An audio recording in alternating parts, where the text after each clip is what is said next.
글로벌 원자재 시장에서 중국의 영향력 확대와 시사점. 미음 코로나19 이후 중국의 글로벌 원자재 시장에서의 수요가 더욱 공고해진 가운데 공급 측면에서의 영향력도 확대되면서 중국의 편중된 글로벌 수급 구조가 심화.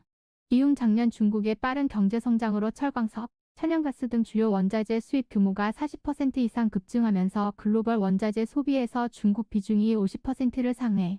이후 원자재 공급 측면에서도 마그네슘, 텅스텐 등 제조업에 활용되는 주요 30대 광물 중 중국이 66%의 품목에서 최대 공급자로 부각.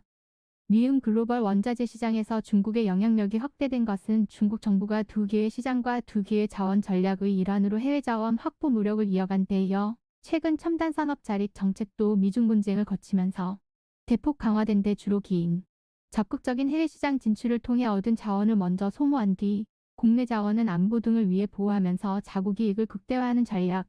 이후 중국 정부가 십수년간 1대1로 등을 내세워 아프리카, 남미 등에 적극 진출. 특히 지난해 관련 해외 직접 투자 규모는 120억 달러로 역대 최대치를 기록. 이후 미국, 대만과의 갈등으로 반도체 등 기술 산업의 위탁 생산 환경이 악화되었으며 코로나19 이후 글로벌 공급망도 지역화되면서 첨단 원자재 확보 필요성이 고조. 미음 향후 중국이 자원 무기화를 추진하고 그 과정에서 각국의 자원 민족주의를 자극하면서 국제 정치 경제 질서의 불안 요인으로 부각될 가능성에 유의할 필요.